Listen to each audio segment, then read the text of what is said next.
Hey,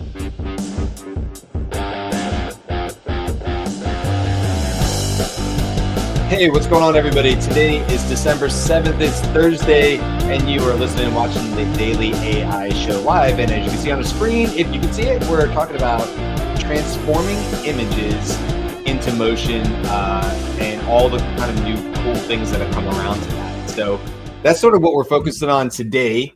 And we had Karl. We lost Karl. Karl's back with a haircut. So today we got Jyunmi, Beth, Karl, Andy, and I'm Brian. And like I said, today in the intro, we're talking about sort of some of these newer tools. Some of them have been around for a while. It's not like this happened yesterday. There's been, this idea of taking an image and creating some sort of motion to it has been around for, I'm sure, beyond 2023. I've only really been messing around with it. But I mean, I was looking back at some runway stuff I created, and it was 8 months old. It was pretty rudimentary, but it was the first thing I tried to mess around on with is 8 months ago. And I'm sure it goes back earlier than that. So what we wanted to do is bring back up this topic because it just seemed like in the last couple of weeks, there's been some real good leaps. Some of the tools, and we'll go through some of them today and talk about, what we're currently using, I'll tell you where I think, some of these have value and can be used right away. But in painting and different things that you could do where you can now start to isolate and mask different parts of an image that you now want to have, motion to them. And then, I don't know, Jimmy, do you want to kind of kick things off with talking about Pika? Because we talked about this big announcement that Pika Labs came out with, I don't know, a week ago. Andy, you mentioned it on one of our AI shows. I think one of our news shows. They had a huge round of investment, if I'm not mistaken, like 50 million, something like that. Million. And it's a really interesting story on how that company was built out. They started building sort of free and had some beta versions in Discord. You have for Midjourney, and now they have basically a wait list. So I don't know, Jimmy, do you want to kind of kick things off maybe with that tool and what and I have a little show I can share from a YouTube video that when I was researching it as well. Sure. So like Midjourney, their primary interface currently, this is for pre-Pika 1.0, and that was the big announcement last week, is that they're releasing their full stable release. That's still on a wait list. Haven't gotten called up to the majors yet on that, but they do everything through Discord. It's a similar process, /create, and then you put in your prompt. Now, I did do a little bit of an output with the most simplest of prompts, and so I can bring that up really quick to show everyone where we are. And this is pre 1.0. All right, so let me pull that up here. So just to be clear, this is what you were able to do through the Discord? This is what I was able to do through the Discord. This was a simple prompt. This was like, make it 16 by 9, and I want to see a cliff diver. All right, here we go. And so you're getting your standard artifacts and a little demorphing and things like that. So along those lines, I'd say it's pretty much what you're going to see in Runway and other tools like that. But I'm really excited to see what 1.0 is going to be like. And again, like I said, this is real simple. I did not spend hours trying to prompt engineer for the best thing. But this is what you can get for 5 seconds. If you're just doing it for 5 seconds, this is what you can get out of it. So I mean, I thought that was a pretty good effort. It does look like it's video. So the elements that it's chosen, we can see a little bit of movement on there. And just saying cliff diver gave it all of the inputs that it needed to know what the basic elements were. Yeah, and I think just to sort of add to that, because that's kind of where we are right now, I pulled up this video and I just put it on 1.5. Now, I do have the tab and the audio on, so everybody should be able to hear this, hopefully. But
Okay, Yeah. so I thought that was just interesting because they kind of gave just a quick overview of what's coming in Pika. Now, these, like everything, like Gemini yesterday being announced and everything else. I mean, Karl, you were saying this in the AI exchange.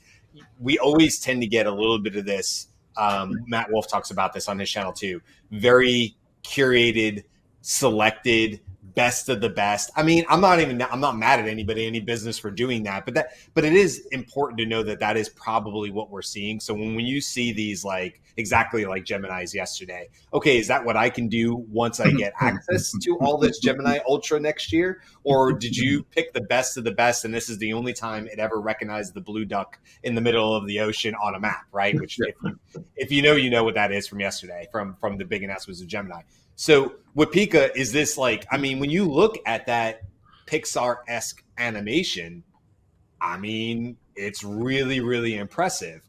But what are we looking at? Or are we looking at an uppaid version like we see with like we see with HeyGen, where it's like, hey, you can do this for a certain price, but if you want the good stuff, it's $75, it's whatever it is. Or I don't know. I mean, I don't. What's your guys' take on it? Do you think this is as good as what we're seeing in the previews, or is this cherry picked a little bit?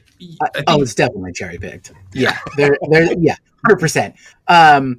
But that isn't necessarily a totally bad thing. I think that it means that whoever created it for them, or through their team, um, knows what they're doing, right? Sure. So they're putting in the proper time and everything like that. So it just like anything else, you've got to understand how to use it and experiment it with it and things like that. I think it's a great bar to try to achieve. I think it'll be a huge success for them if the barrier is low to achieve that bar, but we won't see that until people get into it, right? Mm. But yeah, it's 100% cherry picked, but it's great inspiration. Yeah, so let me go back to the sort of the main theme of this show, which is image to video, image to motion in a video sequence. And I just want to say that there's, in my mind anyway, there's three different classes of these advances in video. One is text to video, Mhm. including text to multiple scene videos, Sure. right, where it's making transitions across different conceived images and videos that are created from your text prompts. So you lay out a series of scenes and does that. Then there's image to video, which is really what we're talking about here. Is take a still image, which most people have access to, but you also now with smartphones have access to video, right? And so you can take video. So there's video to video, and what you didn't see if you're listening to this, when Brian showed the Pika demo, one of the most impressive pieces of that was a standard video, and then you could click and change it to an animation of that, for Mm. example, and it was doing it in real time. That's the cherry picking aspect of it, right? Yeah. That probably took some serious work and behind the scenes to get that to Finagling, actually yeah. happen. But the power is there in the AI to do that kind of thing, video to video, and then you could add text to adjust the video that you've taken from a Yeah. video input. Like Right. start with a video, or now let's go back to start with an image. And I'm really interested in the ability to really create a tremendous animation of a still image Mm-hmm. in a video sequence that you can then post to various social media or use in other applications in business. And so I know nothing about those things, but you guys are the masters. Go for it. Oh yeah, like so, Brian. So I was here's a thinking good either you example of would that. do it or yeah, I was gonna do one in Runway. So yeah, just Yeah. This is decoherence. No, not decoherence.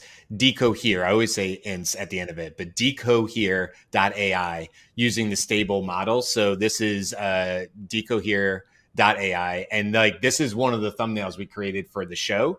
And I love that you can, when you create these, you can tell it like how much or how little motion you want. Now, I will say this is a pretty good one. This is exactly what I would want for something like a LinkedIn post. It's eye catching. It's like got movement and light. So to me, I mean, I did LinkedIn strategy for like 2 years and taught it and ran other people's accounts and did all the ghostwriting and all that stuff. And I will tell you, something like this is a huge benefit if you're putting out really good copy, really good LinkedIn posts, and you're trying to just add to it a bit. This is a great way to do it. Here's another one we did. Wait, before you go on, narration by Beth, please, for the people who are listening. Yeah, so what we were looking at was basically an image of a Polaroid, one being held by two hands. One is a robot hand, one is a human hand, and it's in front of a motion kind of scene of a city, and the motion has been animated. So the front part is still, but the motion lines are motioning.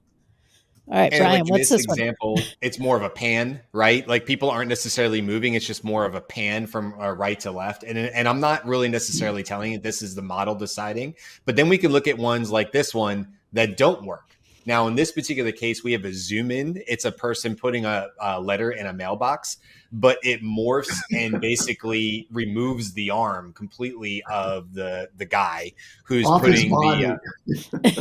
Yeah. And so it doesn't work here. And there's a couple other examples of that not working. This one's pretty awful as well, where it's, again, one of our thumbnails that we use. It's supposed to be Cliff Clavin as a robot, drinking a beer, sitting in a bar, knowing all things. And I can't explain this, but he just kind of disappears and comes back. He looks like something out of the show Loki, if you know what that is. The way he sort of time shifts and travels. That's what this reminds me of, is he just kind of like morphs and comes back again. And I'll just show one other one real quick here, because I know this is one of my favorites as well, more of a pan. But I thought this did a really good job on this one. This is of a robot in a lab. It's got a lot of workers around it, and it did not mess up the workers. It does a really nice pan from right to left, as if you were in the shop around sort of this robot. And I really like this one, probably one of my favorites here. So this is, I'll stop real quick because I know you have other ones to share. Oh, you know what? One last one really quick, because this one was done not from image to image, but just since we're in here, this was done from text to image. I said my prompt was a man who continuously gets knocked over by the waves standing on a beach. Now, that's not exactly what I got, but it is really cool. And I could see also the way I look at all of these is I have a story to tell. I have something I want to share. Let me stop sharing here. I have something I want to share. I have a thought. I have an idea. And, you know, so much of LinkedIn, not just LinkedIn, but is storytelling. How am I going to get this across, but make it memorable? So we joke all the time on here, but here comes a firefighter story. Not that I have one for this. The reason I do that, though, is because they're sticky. Firefighter stories are sticky. And so I might have a business idea that I want to get across, or Andy, you as a CXO might have a business thought or idea or a leadership idea that you want to share with your audience, your growing audience on LinkedIn.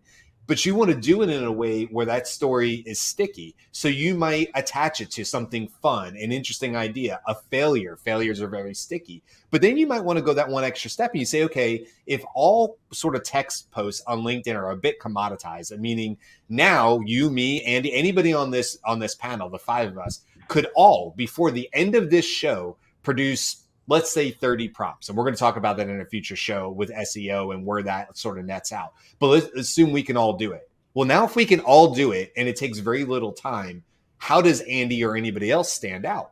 And so I see this as a huge value add if you want to stand out on a social media platform like LinkedIn. If you want to stand out, use tools like this where you can quickly go into, by the way, all these images, except for the one from text that was done in the program, are DALL-E 3 images. So I used my ChatGPT account for $20 a month that I'm already paying for all the other reasons I have it. I created these thumbnail images, then went to decohere.ai, didn't pay any money, added animation to it, quickly download it. Yeah, it's got their stamp on the bottom of it. It is stamped by them, but I don't care because all I needed to do is enhance my post on LinkedIn. So it's a huge value add. Nice. I think everybody should be doing this. And I highly recommend it, if you're not. Okay, that's enough for me. Go ahead, Karl. What do you got? Oh, you know what? Before I show stuff, like here's a quick pushback, and I want to know your thoughts on this. If what you just showed, Brian, and quick demo here, what with so many people being able to do this, I feel a pendulum's gonna swing where everyone will do this, and Maybe. you can kind of recognize it right now, like what is generated. Are we going to get fatigue, or is there going to be fatigue of all these things that kind of look like AI generated art? I'm going to say no to that. My pushback is no.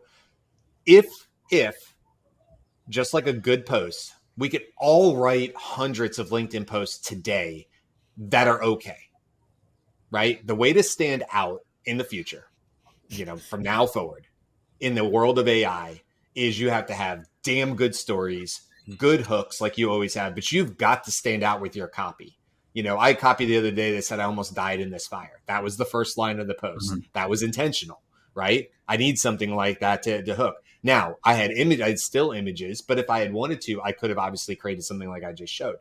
I don't think there'll be fatigue yet. I think if you're listening to this show and you are looking for ways to build your personal brand today, and I'll say for the next 4 to 6 months, I'll have 4 months, okay? You want to stand out today. You want to have a competitive advantage today. Do this stuff. Will everybody else catch up? Will everybody be doing it? Will it be built in as a feature inside LinkedIn in 2024? I don't know. But if you want to stand out today, go do this because there's no fatigue yet. We're on the very, very front of this curve. And so there's a lot of people who could take full advantage of this. And I don't know, maybe everybody will be doing it in months to come, but that's not to me, I guess the way I would say is that's not a concern of mine right this second. This is just the same thing that we've seen over and over again, right? So if you're doing something because now you can do what everybody else is doing, that's not going to benefit you because everybody else is doing it. Right. It's commoditized. This is not dramatically different from that point where like everyone could animate a GIF. Right. And so then you just saw like tons and tons of like, no, and my hands are blinking because that's what those animated GIFs look like, or new. And yes, we started to tune those out. But animated GIFs are still a thing when it's a screenshot that's really interesting, showing you like where to click or whatever. So as long as you're doing it well, valuable because it says a lot in a little. Right? It has a lot of impact in a few words, and sometimes they're not always moving, but sometimes like an animated GIF, like you said, can be really, really impactful. If I take that and I pair that with a really good story that has a really good message, again, going back and just using Andy as an example, and Andy wants to share this leadership message because you have so much experience in that area. And you're like, look, I just want to impart what I know. I'm not trying to run a business, and I just want to impart what I know back to my audience and give back. This is a great way to add that extra element and really, really make that point hit home. Because what I do, and I'm not saying this is what everybody should do, but what I do is I don't try to make an image exactly of the thing that I'm talking about. I try to make an image that's visually appealing that conveys the thing I'm trying to talk about. So I might show somebody putting a hand in a mailbox, but my post isn't about mail. It's about connecting with a loved one. It's about whatever the bigger picture idea is. My image is just there to add to the story. And that over time will absolutely, guys, I've been doing this. I'm not telling you guys this, for anybody listening, I have been doing personal brand strategy for top level CXOs for years. I have run their accounts, logged in as them and run their accounts. And what I will tell you is this is a surefire way to build your personal brand in 2024. Other people are going to catch up, but right now it still takes a few pieces, a few steps, and you can stand out for as long as that lasts. All right, Karl, you want me to share your screen? Sure. Okay. Right. Now, Brian showed you work-related fun stuff. I'm showing you stupid stuff because I just wanted to animate memes. That's literally what I wanted to do. Yeah. So I animated this meme, and then I animated the crying Jordan meme. That's literally what I was using it for. Really dumb things. I think these are also super valuable. Yeah. And then there was a thing that we did, and then the motion brush, you can do that. So like it, and when we talk about we can, if we want to generate video, we can go text to video, and then I'm gonna So will you describe what you're showing, Karl? So this is runwayml, and what I'm gonna do now is go with you on. I'm gonna select a image. Actually, no, I want to do that meme again. Let's go. Let's do this one again, and then we're just gonna go. So it's a little girl. Popular meme of the girl looking at the fire, like she's got a like mischievous look, and then the house is burning down behind her as if she did it. Yeah. Okay. Which is a still image. Like we're starting with a still image. You could grab from anywhere. And then with this brush, I can just brush what I want to motion. So I want to motion the fire.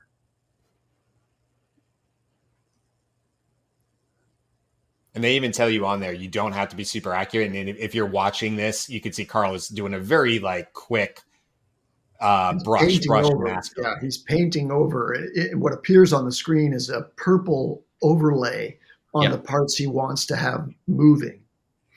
And then it's like, where do we want to move? Horizontal or vertical? I would say horizontal, going this way. And what's the third one? What is it? Proximity. Proximity. Yeah. So zoom. Yeah. I guess I didn't really want it to zoom, but that's okay. You can do that. And then we just generate. And that's literally it. Now, if I wanted to make it a little different, then you'd want to add a couple things in. Although I did want to, while this is generating, I did want to touch on back to the demos of pika, of decoherence. I feel that one, it seems to match more of what the demo is versus, and even what Google provided yesterday, right? So one of the things I know, like when you're creating a demo for your team, you obviously want to make sure that the demo works. So there was a demo of an AI tool that we used, and 70% of the time it didn't work, but 30% of the time it did. Well, what do you think the demo was about? Right. 30% of the time. And, everyone was blown away and be like, oh yeah, can you implement this in 4 weeks? And we're like, we barely got the 30%. And we're like, lucky we got that in the demo, right? So I can just imagine when you look at Pika, you're like, but the same thing happened when you saw Wonder Studios, when I was like, oh, that's amazing. But then when you actually use it, you're like, yes, but there's always a yes, but to it. And I feel like whenever people like look at these demos and then you get a flood of AI creators, this is going to kill, destroy, whatever the term is, overtake, leap, whatever. And then you get a whole run up of all these people. Oh, but isn't it better than? I'm like, have you actually used it? Like, have you done anything with it? I think that's like the danger. That's where people get annoyed with the hype, because it's just that over and over and over and over again. Anyway, so remember that we brushed this and we brushed our eyes, and so let's see what happens. Oh, that's not what I expected at all. Neither did I. I was thinking that's not it. So the earlier effort that you did, Karl, actually showed the flames moving upward, which I think by saying move this horizontally, the whole piece that you painted is now kind of shifting off to the left in the image.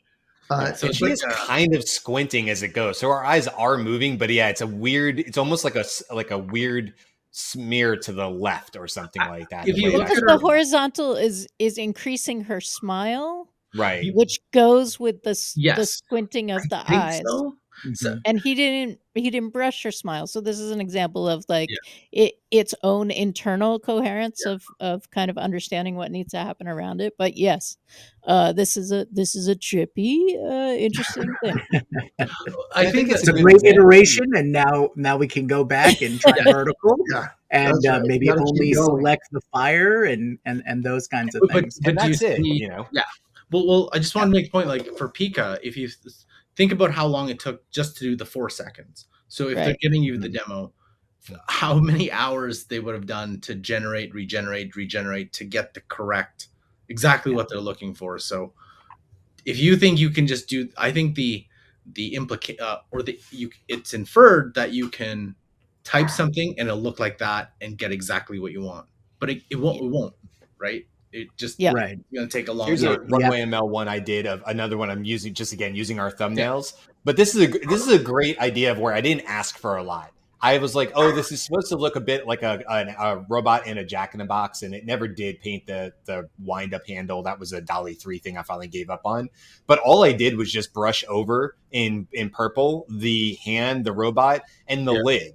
And if you really look at it, you can see, no, is it really lining up with the hinges? Is it real life look? I mean, it's a cartoon as it is, but it's just enough that what I would probably do is just put this on a boomerang, like an Adobe Express, and then just run it back to front. Like maybe I would, this is 4 seconds, so maybe I would make it 30 seconds in a boomerang. So now he's just going down and up in the box. And that's what I would use for my, if it was a LinkedIn post, that's what I would use for the LinkedIn post. Now that still took doing the Dolly post. It took several iterations to get even this. And I kind of gave up and I was like, all right, that's as good as I'm going to do because I can't do more. You know, it would take me forever to do more. Then I had to go put it into, in this case, it was runwayml. And it did work the first time, but there was still the processing time. And truthfully, if I wanted it to be right, I'm going to probably bring it over to like a free tool, like an Adobe Express, and do what I talked about, doing like back to front, just to duplicate it on a timeline. And then that download would be my last. So that kind of brings me back to like, this is not a snap your fingers and done, which is why I don't believe that it's simply going to be everywhere all right away, because it does take a little extra effort. But like, we're talking about 5 minutes extra effort between all 3 platforms. Like, it's not a lot, but you're still going to have to lift that finger to be different. And that's the difference. Make the effort. And he's got I have some. a Here we couple go. of points.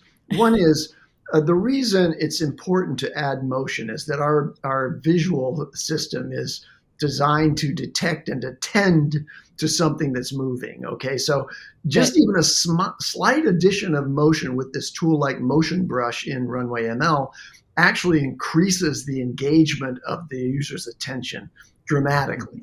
Yeah. Now, the question is, can you actually present that in an eye-catching way on like LinkedIn, for example? Does LinkedIn automatically start a video or GIF? I don't think so. Yeah. You have to actually click on it to do it. So it's not going to work that way, but it does provide a little more visual interest. The second point I wanted to quickly make is that all of these video and image transformation generators, they're very, let's call them environmentally insensitive. These are the ones that cost the most in compute, and there's the people who are worried about the energy consumption of AI. They're going to be pointing fingers at these kinds of tools, and that suggests that in the longer term, these tools are going to be relatively expensive, not free. But to do a small amount of motion addition to a still image, really, really cool. And we're running close to out of time, so I wanted to mention one thing. We were talking at the top of the show about taking an image and adding motion to that image. I wanted to reference something that Matt Wolf talked about in his coverage of video tools, and that's a tool called Seine, spelled like the river that flows through Paris. And what it does is it gives you 2 images, or you give it 2 images, and it will then do a morph between those 2, a video morph between 2 scenes. And that is a very cool effect that goes beyond the simple motion brush addition to a single image. And it was quite impressive, the quality of that transformation from one scene to the next. Nice. Yeah. I would say, I was going to say real quick, Jimmy, like, what other tools do we have? I mean, I can show one from Kyber, but I know, Jimmy, you may have had some as well that maybe we can show. Do you have any other examples you wanted to show? I can pull up sort of what you've been doing. Let me see here. I can pull up what I did in Runway with Motion motion brush for one of our thumbnails as well. Mhm. And this highlights a little more of the selectiveness. So you can see that I applied the motion just on the data screens. Yeah. So I we like can see that. like the data is moving, vertical and things like that. And we've got a little movement on some of the background characters, but the foreground doesn't move at all. So I think if anything, that shows how selective you can be with the motion brush from Runway. Right. then, And this look, is that our shows your creativity. SWOT analysis thumbnail, and so it's Yeah. people at a desk, and then the walls are filled with data screens, and that's what Jyunmi has animated. So the data screens shift. And what I was going to say is great about that is that when you start to understand the power of how to use these, I think that was a great example. Now my brain immediately goes like, oh, okay, what would be, maybe I think about it reverse. Oh, you know what? That's great, Jimmy. I could stand somebody on a street corner facing inside a window of like a business window, picture window with the old school television screens. That's a great visual perhaps for something I want to convey. And I may actually work myself backwards because you just showed me, hey, I can make the person stand still and make the screens flicker or do something like that. Right. And now I can just animate what's on the screens. That's really powerful. Okay, great. That's a great visual image. What would that be a visual image of? What's something that would work with as far as the story? And I may actually come back to what I want to share after creating the perfect visual image, because sometimes that's just creativity for me, at least. That's the direction it'll flow. Oh, this is a really great idea. What could I do that would pair well with it? So it doesn't necessarily have to be the text and then let me find the image to video. It can very much be, oh my God, I actually created something that's visually really, really appealing. What great text could I add to that for copy that would work well and pair well together? So I think that was awesome. I wouldn't have even thought of that. That's a great way to do it. And what we are looking at in all of this stuff is basically a single layer. But we know that the ways that images and video get built in, like as things start to progress, is that you're going to be able to animate one layer and leave the second layer still. So in that context, if you blocked out where that TV screen was, then you could animate that kind of over and over and have a set screen that then you that was reproducible basically with different kinds of content. Yeah, that's a cool idea for a recurrent show like the Daily AI Show. You might have a Ah, standard thing that actually shows the current topic in an animated component of that screen. Yeah. Well, I can't wait till next year when we do a Pixar version of all of us, all seven of us. There you go. There you go. A live Pixar styling of us, right? Yeah. No, although it's going to say I'm bald, and I'm gonna get mad at it. You know. The one thing I wanted to highlight though, before we wrap up, is what we're seeing with introductions of animation to image to video and video to video and things like that is the ability to have more control over each element, like Beth was saying, the different layers and things like that. And I think that's kind of what creatives are really looking for in terms of telling their narrative, right? Right now, you're seeing individual scenes being put together in music video style or avant-garde, experimental type of film and video and storytelling. But as soon as we can get more and more control of how the image moves and looks and things like that, that's when we'll really see these tools be adopted into the creative process, especially for film and things like that. So I think that's what the key takeaway for me, especially for like Runway's motion brush, is to have more control about different elements within your image or video. Right. Yeah. And like they always, like Matt says, and everybody else we've said many times, is the worst it'll ever be, right? So look where it's come from just in this year. And like, again, when I look back, just in this month. Well, this month too, yeah. Look, I mean, in terms of like really easy, like I love the paint and mask brush. What I would say to people is like, go check out decohere because like it's kind of nice. Your only filter really on there is how much or how little movement you want. You can see the ones I share for those who are able to watch this. Like they're not all winners, right? But you could go back to an image that were like, ooh, that's not what I wanted, and move that movement filter, that bar down to the left, almost to like just barely. You might actually, I might have gotten the robot with the mailman to actually look kind of cool. I just may have had that one slider a little too far to the right with too much movement or whatever. But super easy. If you're just dipping your toe into this and you're like, I don't know, this looks kind of cool, I would say that's probably like a two-step would be like a DALL-E or a Midjourney. Get that image that you want to use, or Adobe Express or Canva. I mean, there's so many now that'll create an image for you from text, and then take it to a decohere and try it. If you want to try something a little bit more advanced, try stability, because you can paint and mask and do different things as Karl showed. And I think that's really helpful as well. The last one I'll bring up, because I know we're out of time, but I'm just going to like literally just show it, is this company. No, that's not it. Why isn't it showing Kyber? 1 second. Let me pull up Kyber super quick. But it's 2 seconds. Do you remember Kyber was like one of the first ones? Mm-hmm. Right. Honestly, I know it was cool then, but it's like, yeah, but we've moved on. we've moved farther on, and you're kind of doing the same thing. So like, get with it. This is our image of ChatGPT turning 1, and it was a baby robot celebrating its first birthday. By far my favorite DALL-E picture that I've created. And you can see it's like, it doesn't show here what it was. Well, it does. Illustration, glow, soft light, sketch, paint strokes. It's very like artsy. It's very creative. And I'm not saying there's still a place for something like this. Is it like, are you going to think it's actually the same robot? What it did though, is it used my image as a starting point. It's similar enough, and then went on to create its own thing. And if we just look at another one, this was the Thanksgiving one, which was, well, at the time it was a robot sitting at the front of the table.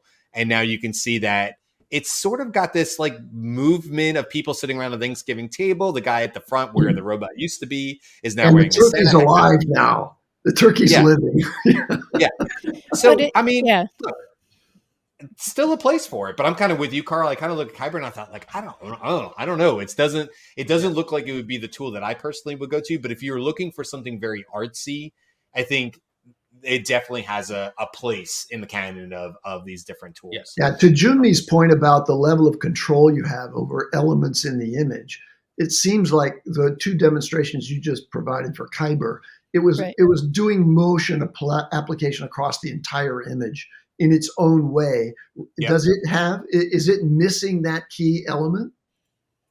If I go to create video, and I go to like motion, just doing it like you just start writing a prompt. It's like it's got a 2-part prompt, which is like, what do you want to create, and then in the style of, and it gives you examples like, do you want a dragon's lair in the style of a festive storybook? So it's a little too blunt. It's a little too blunt compared to the new tools that provide much more articulate manipulation of the image. Yeah, if you want artsy, there are better tools. Okay, yeah, there you go.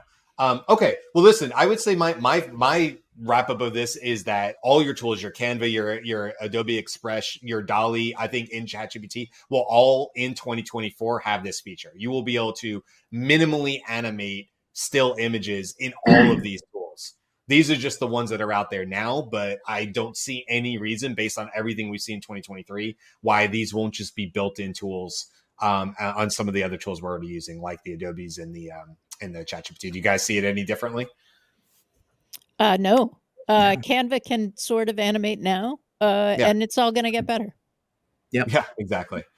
All right. And well, listen, we'll wrap it up there. Popular will be a tool will absorb that ability or create an ability as a spinoff, and that's exactly what Canva does. It takes the most popular things that people want to do every day, and then turns it into a more user-friendly version. Yeah. I agree. They're great at that. They have a great user interface on all that. Okay, listen, tomorrow, last day of the week, we have on Friday, our Aloha Friday, we have introducing Ego Exo4D, which is from Meta. It's a foundational data set for research on video learning and multimodal perception. So if that sounds fun to you, I actually just Googled that to bring it up so I could say that. And I was happy to see, maybe it's keyed towards me, but I was happy to see that our upcoming YouTube video live for tomorrow is the #1 search result on Google for Ego Exo 4D. So I'll take it. I'll say that everybody is seeing that, and maybe we'll have a lot of people tuning in for that tomorrow. So that's it. Thanks everybody, and we'll see you tomorrow. Bye. Aloha. Bye.